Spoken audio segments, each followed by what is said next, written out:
Bonjour à tous et bienvenue sur Frank Anime World, j'espère que vous allez bien. Aujourd'hui, on se lance dans la brique de construction avec le vaisseau emblématique d'Ulysse 31. C'est un produit Pantasy et We Are Tokyo et c'est surtout une vidéo réalisée en partenariat avec la boutique All Geeks. Tous les détails après le jingle, let's go!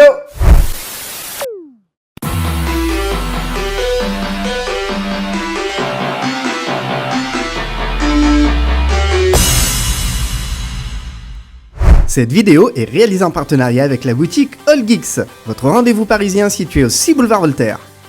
Distributeur officiel de la marque Blockies, vous retrouverez aussi vos marques et licences préférées. Pantasy, We Are Tokyo, Bandai, etc. Un choix incroyable de figurines, résines, pop, peluches et goodies sur 3 étages. Toutes les infos et commandes sur www.allgeeks.fr. D'ailleurs, pour célébrer ce partenariat, une petite surprise à la fin puisque vous allez pouvoir bénéficier d'un code de promotion. La marque Pantasy, vous commencez à la connaître puisqu'elle a acquis une certaine notoriété depuis ces dernières années avec notamment des sets de ville, mais surtout dans le monde de l'univers de la pop culture, des sets comme Astro le petit robot, Senseiya, j'en passe et des meilleurs. Aujourd'hui, il s'attaque tout simplement avec We Are Tokyo à cette licence formidable Ulysse 31 et vous allez voir, là, on va avoir quelque chose d'assez incroyable avec une exclue, l'iris central qui s'allume, et oui. Avant de passer au montage et surtout déjà la découverte de l'intérieur de la boîte, on va faire une petite historique et vous expliquer le pourquoi du comment on se retrouve aujourd'hui avec cette boîte-là et surtout ce vaisseau à construire. Et bien, fort d'une discussion entre ID9 qui distribue exclusivement ce produit à toutes les boutiques et We Are Tokyo, eh bien, il y avait une frustration bien sûr pour cet Odysseus et surtout pour l'Odysseus Poppy que l'on a eu dans les années 80. Il n'était pas question de pouvoir, parce que c'était très compliqué, de pouvoir relancer une production sur ce produit. Donc finalement, tiens, pourquoi pas partir sur de la brique constructible. Et ça, c'est plutôt une bonne idée. Très rapidement, ils ont contacté Pantasy, qui avait, comme je vous l'ai dit, une petite expérience dans le domaine de produits de pop culture, et ils ont envoyé les dessins originaux pour que le maître concepteur puisse commencer à travailler sur le produit final. Et pour la petite histoire, pour vous donner un ordre de grandeur, parce que ça ne se fait pas sans mal, eh bien, il y a eu des échanges pendant une quinzaine de jours entre Pantasy, le maître concepteur, et Bertrand de We Are Tokyo. Et grosso modo, pendant 15 jours, c'est 2 heures au téléphone non-stop pour pouvoir bien sûr faire des échanges, du feedback avec des propositions, contre-propositions, etc. pour aboutir au produit final. Alors vous allez voir, sur ce vaisseau-là, on a quand même des dimensions très très sympathiques, mais je vous entends derrière la caméra et je sais que certains vont se dire, mais oh là là, on aurait aimé 2 fois plus grand, ou 1 fois et demie, ou etc. etc. Alors, tout simplement, je vais vous expliquer comment ça se passe. Ils ont souhaité, à la base, bien sûr, faire le plus grand possible, mais ils ont voulu, en clé d'entrée, caler le prix. Il n'était pas question de faire au-delà de 250 €, ce qui veut dire que 250 € correspond à un coût de fabrication, à un nombre de briques, et ce nombre de briques va déterminer, bien sûr, la taille du vaisseau final. En guise d'introduction, je ne fais pas plus long, on va déjà détailler la boîte, et surtout, on va ouvrir. Mais après, il va falloir construire. Oh là là, ça va être quelque chose. Une magnifique boîte dont la conception est 100% We Are Tokyo et Zemial, que vous commencez à connaître bien entendu, avec d'ores et déjà une information hyper importante, c'est celle-ci, 3749 pièces. Je vous garantis que ça va prendre plus que quelques minutes pour le construire. En tout cas, vous retrouvez les informations hyper importantes là aussi, ne serait-ce que les marques Pantasy, We Are Tokyo ici, Odysseus au-delà de 8 ans, et bien sûr, ça c'est aussi hyper important, Ulysse 31 parce que ce produit est sous licence. Vous allez pouvoir en trouver d'autres sur le net, bien sûr, mais ils ne sont pas sous licence. Certes, ils vont être plus grands, mais ici, on a un produit 100% authentique, 100% copyrighté, bien sûr, par Nina Wolfmark et Jean Chalopin, que vous connaissez là aussi. Sur le côté gauche de la boîte, sur un fond noir, on retrouve le logo d'Ulysse 31, le logo de We Are Tokyo et 3 plans de l'Odysseus de face, de dos et de côté. De l'autre côté, une illustration que vous connaissez bien, puisque celle-ci, c'est une présentation des personnages qui nous est très familière depuis les années 80, avec Thémis, Télémaque, Ulysse et bien sûr Nono. On retrouve là plutôt sur des fonds ombrés le logo d'Ulysse 31, l'Odysseus et bien sûr les marques Pantasy et We Are Tokyo. À l'arrière, sur un fond, cette fois-ci pas étoilé, mais vous l'avez forcément reconnu, l'ordinateur central Shirka. Vous allez retrouver en son centre l'Odysseus complètement monté. Et puis ensuite, des petits zooms sur les différentes parties, c'est-à-dire rétroéclairage au niveau de l'iris. Pas de sticker puisque les pièces sont complètement imprimées. Le nombre de pièces totales, un petit rappel, plus de 3700 pièces. Et bien sûr, livré avec un socle. Sont apposés bien sûr la marque Pantasy, We Are Tokyo. Et je vous l'ai dit, c'est une distribution exclusive pour les boutiques de ID9. Sur le dessus de la boîte, eh bien, tout simplement sur un fond noir, vous allez retrouver l'Odysseus, le logo d'Ulysse 31, We Are Tokyo et le logo de Pantasy. Allez, le moment tant attendu, on va ouvrir la boîte directement. Et puis, on va découvrir déjà quelque chose d'énorme. Regardez-moi ça. Et puis, tiens, on va faire comme ceci. Eh ben, on va carrément... Hop! Waouh! Allez, il y en a un qui est tombé, on ira le ramasser. Regardez-moi ça. Alors, combien il y a de sachets? Ça, on va les comptabiliser. Il va falloir tout trier. Il y a du câblage forcément électrique. Alors, ben, tiens, on voit un petit peu l'iris ici. Ça va être génial. On va regarder ce manuel parce que là, il y a quand même pas mal de choses à dire.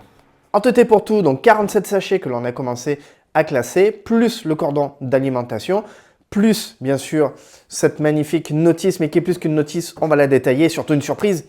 Une surprise car regardez, à l'intérieur de la boîte, vous allez avoir une trading carte parce que en 2026, vous allez pouvoir collectionner les cartes Ulysse 31. Regardez ça avec le triparty sur celle-ci. Et cette partie-là étant en relief, la partie argentée au-dessus. Donc, vous avez une surépaisseur. Donc, voilà, vous allez pouvoir vous amuser sur les produits Ulysse 31 en 2026.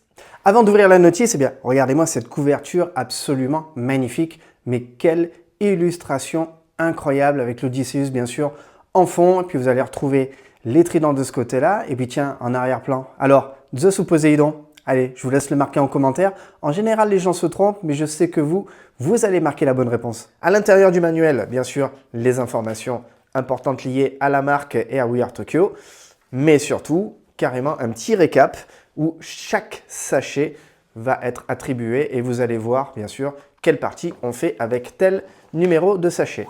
La notice classique, on va aller directement jusqu'à la fin, c'est-à-dire jusqu'à la page 198. Wouhouhou! Il va y avoir du boulot, hein. Et ensuite, regardez ça.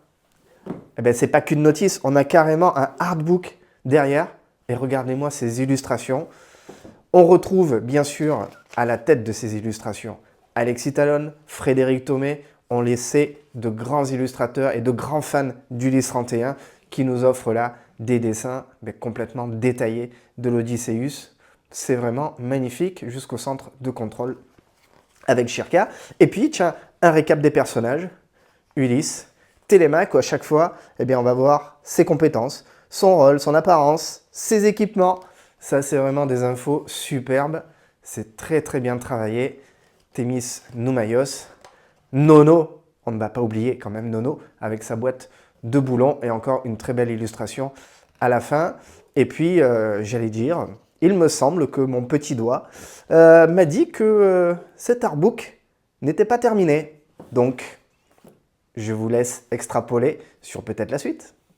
Et si nous passions maintenant à la phase de construction la plus importante, mais je ne vais pas le faire seul parce que là, ça va être quand même compliqué. Je vais avoir besoin d'un petit coup de main et nous accueillons Théo. Comment ça va? Ça va et toi, papa? Ah ben très bien. Toi Théo, alors tu as 3 passions dans la vie. Bien sûr, alors la première, les briques de construction. La deuxième, être plus grand que toi. Et enfin, avoir des cheveux. D'accord. Vous voyez un petit peu l'insolence, la méchanceté de ce garçon, c'est quand même impressionnant. Trahi par ses propres enfants, mon Dieu. On va voir si tu es tout aussi loquace, en tout cas, et utiliser tes mains pour cette construction-là. Ouais, alors 3700 pièces, ça va prendre au moins 2 jours, je pense. 2 jours? Bah Oui. écoute, pour nos amis, je pense qu'on va faire plus rapide que ça. C'est parti. Et dans l'ordre des choses, eh bien, quoi de plus logique que d'attaquer avec le socle, puisqu'il va être pratique en tout cas pour positionner le vaisseau une fois qu'il aura bien avancé. Et puis l'occasion de commencer à se familiariser avec les pièces, à manipuler la notice, à voir déjà les différences notoires que l'on peut trouver par rapport à la marque leader. Et c'est bien, donc c'est une première mise en jambe, un petit entraînement j'allais dire. Et en tout cas c'est du plus bel effet. On vous montre de suite le résultat final. Regardez ça. On fait une pause sur cette étape, le socle bien sûr est terminé, les personnages sont en place, alors ils sont en mode pixelisé et pas en mini-figurines, parce que les mini-figurines sont une marque déposée. Néanmoins, aucun problème de montage, robustesse, qualité, très franchement, j'ai pas l'impression de sortir des habitudes de montage habituelles sur d'autres marques, on est vraiment dans du schéma très très qualitatif, et ici d'ailleurs, Notez, c'était marqué sur la boîte, les impressions directement sur les pièces et pas des stickers à mettre. Ça, c'est vraiment agréable parce que ça se cale du coup directement. Chose importante aussi, c'est pour ça que je reprends la notice, c'est la première fois que je vois, en tout cas sur les grandes pièces, carrément les nombres de points qui sont marqués. Ce n'était pas le cas habituel. En tout cas, ça c'est une très bonne idée parce que pour la recherche, eh ben, ça fait vraiment gagner du temps. Et là, ça y est, c'est parti pour le démarrage du montage du vaisseau. Et on va pouvoir apprécier de suite, bien sûr, l'architecture et surtout voir comment ça a été pensé, conçu et comment le vaisseau va se monter petit à petit. Chose importante, on va revenir sur le prix parce que c'est quand même un point assez particulier, important. Je vous l'ai annoncé d'entrée de jeu, 250 €, 249 pour être précis, ce qui nous ramène en fait la pièce à 0,06, on va dire 0,7 pour faire les arrondis. Et finalement, quand on compare, c'est pour ça que je vous disais que c'était vraiment un super prix, quand on compare avec la marque leader, eh bien, tout simplement qui, elle, atteint des prix à la pièce entre, allez, 0,11 voire 0,15 suivant les modèles, eh bien, finalement, si la marque leader avait dû faire ce modèle-là, vous auriez dû débourser quasiment entre 200 et 250 €, c'est-à-dire qu'on aurait eu un Odysseus qui frôlerait les 450, voire même les 499 €. Donc ça, c'est quand même un point assez important. Ce qui est intéressant de voir à ce stade-là, dans la conception du vaisseau, on va rentrer dans le détail des ornements, etc., c'est qu'on a certaines pièces, alors que je ne connaissais pas. Donc par exemple, celle-ci, on a carrément une pince à 4 angles. Donc ça, j'avais jamais vu ce genre de pièce. Et celle-ci, par exemple, aussi. Donc je ne sais pas si elles ont été créées exprès pour le vaisseau ou c'est des pièces qui pouvaient exister sur d'autres sets. Et puis ici, vous le voyez, on a quelque chose de nacré, on a des pièces vraiment qui sont nacrées.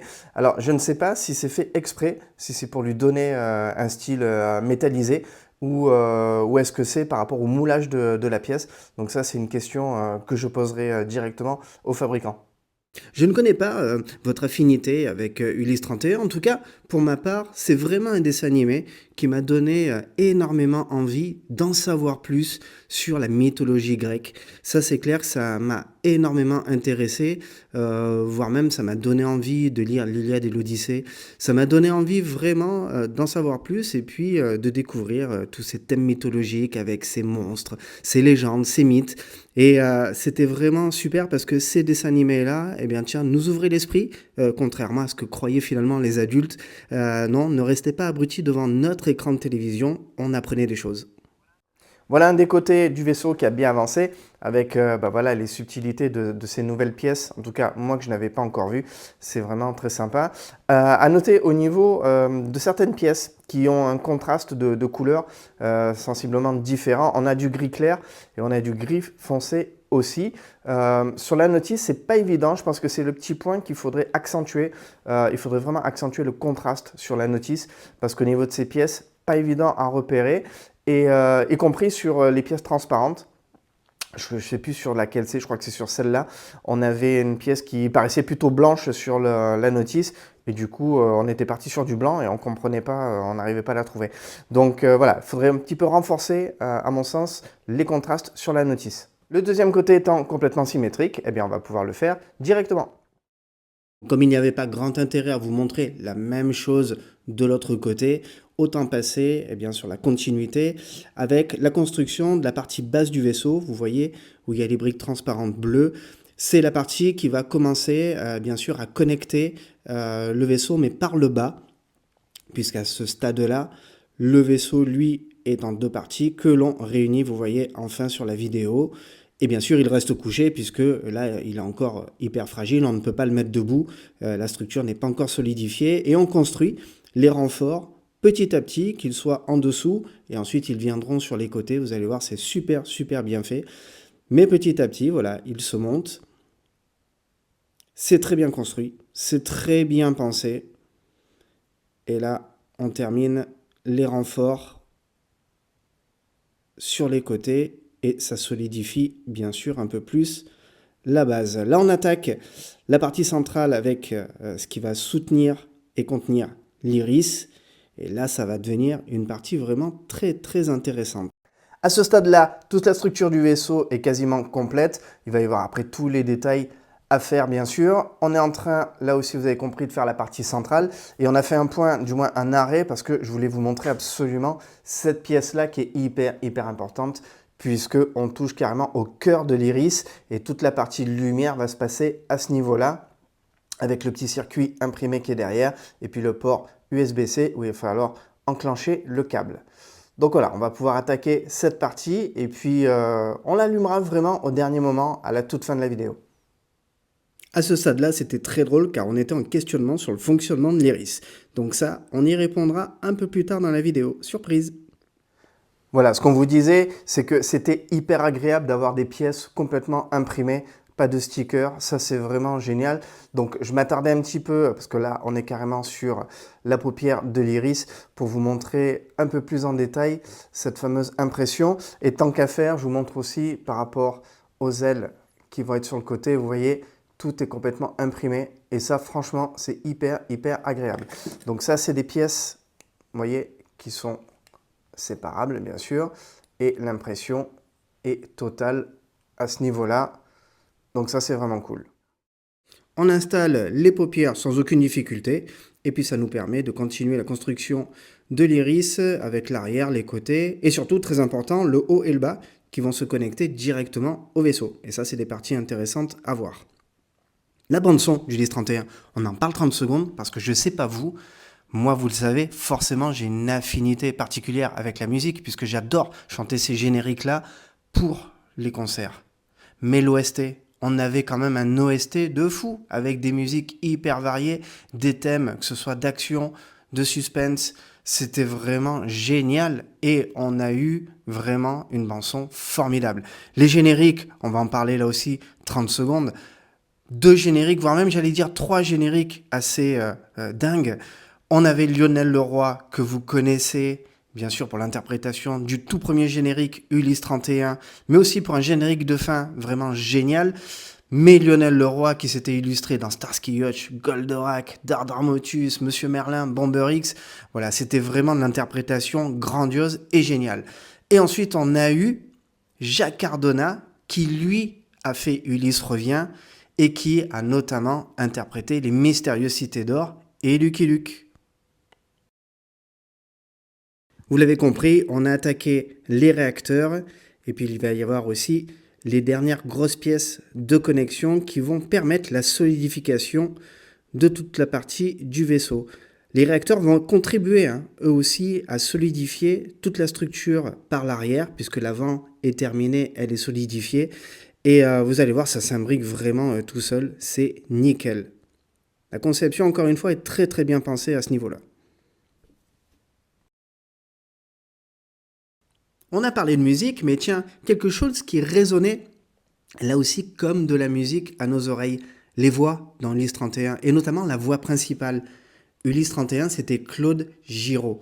Une voix chaude et charismatique qui s'est illustrée au théâtre, mais pas que, au cinéma. Quel n'a pas été mon choc de voir, bien des années après, que c'était tout simplement Slimane dans Rabbi Jacob. Oui, celui qui accompagne Louis de Funès tout au long du film. C'est quelque chose d'assez fou. Il a été aussi la voix régulière au cinéma de Robert Redford, de Tommy Lee Jones. Et pour les plus jeunes d'entre vous, Rogue dans la saga Harry Potter. Eh oui, c'était lui. Et puis un gros clin d'œil à Jean Topard. Là aussi, une voix charismatique. Quiconque ose défier la puissance de Zeus doit être puni. Mais à chaque fois que ces mots-là étaient prononcés, mais j'en avais des frissons, c'était complètement dingue. Et puis, cette voix-là, elle résonnait aussi dans Les Mystérieuses Cités d'Or, puisque c'est lui qui, à la fin de l'épisode, commentait et nous expliquait, à travers le petit documentaire, les coutumes des Mayas. Tous les réacteurs sont installés, on réalise les dernières pièces d'ornement, et elles vont terminer complètement le vaisseau. On est vraiment sur la fin. Dans quelques secondes, vous allez pouvoir apprécier le résultat final. Ça y est, vous êtes prêts?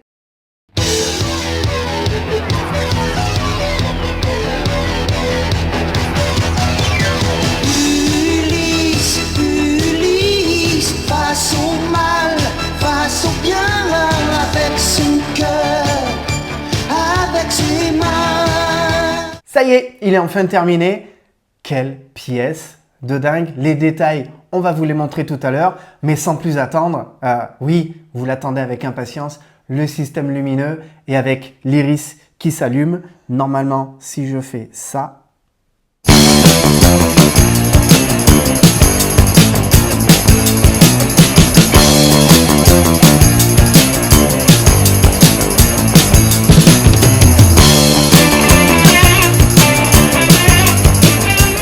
c'est un allumage du tonnerre. Il n'y a même pas besoin de faire pression. Vous effleurez, voire même, il n'y a pas de contact. Je ne sais pas comment ça fonctionne par électrostaticité, je ne sais pas. Mais en tout cas, le système est super ingénieux parce qu'il n'y a pas besoin d'y mettre de la force.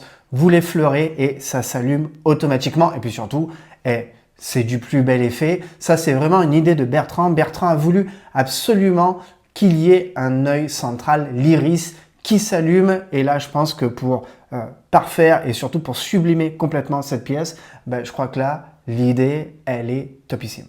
Alors, une question importante, est-ce qu'on a eu plaisir à faire ce montage-là? En tout cas, moi, oui. Toi, Théo? Moi, j'ai adoré. Moi, ce que j'ai bien aimé, c'est les petits détails de certaines pièces Oui. qu'on peut utiliser en termes de décoration. Exact. Je trouve ça ingénieux.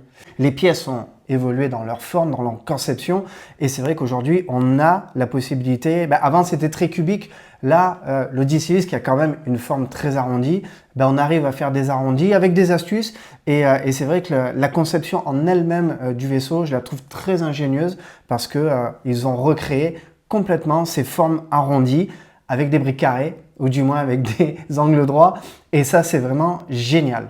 Ce qu'on va faire, on va vous ramener la caméra en mode macro et on va vous emmener vraiment au cœur des pièces pour que vous puissiez voir les détails et on va pouvoir en discuter directement. Alors, ce qu'il y a de génial aujourd'hui avec les briques de construction modernes, c'est qu'on peut faire du plaquage de briques lisses. Et ça, c'est vraiment cool parce qu'on peut en mettre de partout, en haut, en bas, à gauche, à droite. Et du coup, on n'a plus les briques avec les petits points, même s'il en reste et même si on aurait pu les remplacer par des briques lisses. Mais c'est pour donner aussi un petit peu de texture.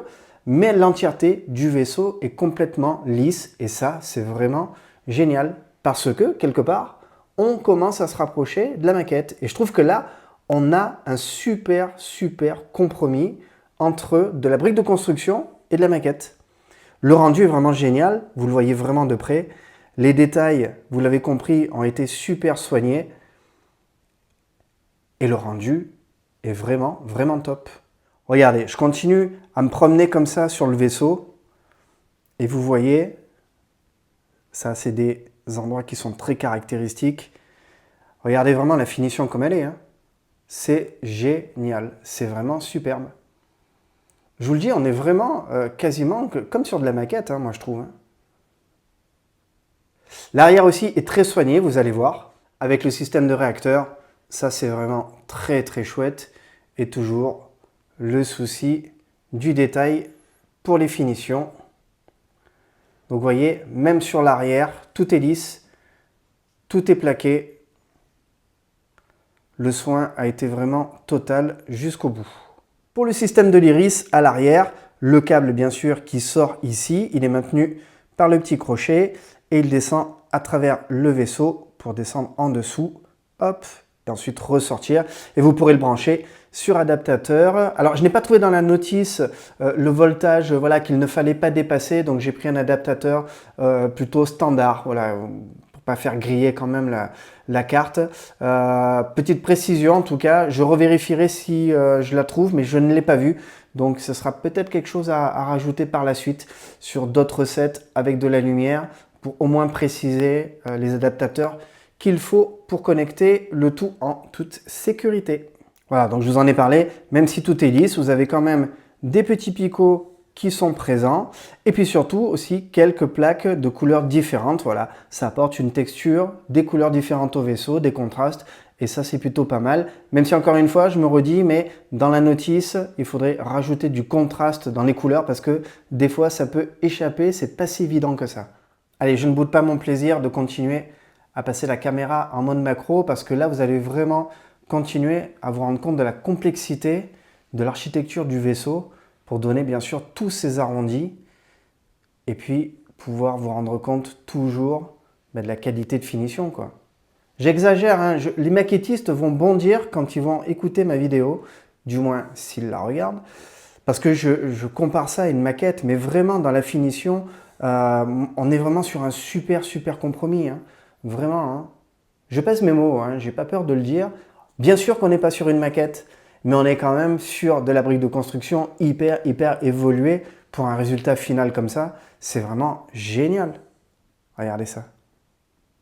Avec sa dimension totale, largeur plus de 50 cm, environ 52 cm, 40 cm de hauteur, avec la possibilité d'avoir l'œil qui se ferme comme dans l'animé, bah là quand même, vous aurez une pièce d'exception.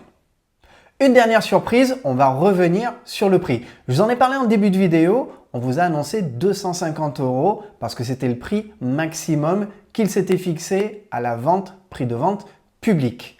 Aujourd'hui, avec AllGeeks, on vous propose une remise exceptionnelle de moins 10%, ce qui fait que vous allez pouvoir acquérir cet Odysseus pour un petit peu moins de 225 €, 224,10 € si j'ai bien calculé. Vous avez bien entendu, 224 € si vous commandez sur la boutique AllGeeks avec le code promo suivant, Francky10. Et attendez, vous savez quoi? Comme c'est les fêtes de fin d'année, on avait envie de vous faire vraiment des cadeaux. Eh bien, les moins 10% sont valables sur l'entièreté de la boutique. Vous avez bien entendu. Eh bien, je crois que nous arrivons quasiment à la fin de cette vidéo. Ça a été, vous l'avez compris, un véritable plaisir. C'était vraiment génial de partager, de revenir un petit peu à l'essence même de nos années 80 avec cette licence incroyable d'Ulysse 31. Et puis de partager aussi un petit moment en famille parce que la brique de construction, bah, c'est toujours un moment agréable pour s'amuser en famille où on se partage les tâches, on inverse les rôles. C'est toujours un petit peu rigolo. Et puis, merci beaucoup aux partenaires. Merci à AllGeeks, merci à ID9 d'avoir permis cet envoi non seulement rapide, mais surtout de pouvoir vous le proposer là en vidéo afin que vous puissiez, encore une fois, apprécier tous les détails de ce magnifique Odysseus. Cette vidéo est terminée, j'espère qu'elle vous a plu. Si vous n'êtes pas encore abonné à cette chaîne Franck Animé World, voire même Franck Animé Live, eh bien je vous invite tout simplement à le faire en cliquant sur le bouton s'abonner, vous activez la petite cloche et puis vous laissez un pouce en l'air, éventuellement un commentaire et vous savez, je ne manquerai pas d'y répondre. On se retrouve en tout cas très bientôt pour de prochaines aventures. Tu connais mon ami la tondeuse à cheveux? Pas que je sache. Non, bah tu sais quoi, je vais te la présenter. Tu vas voir, elle est pas mal, elle est pas mal. Ah.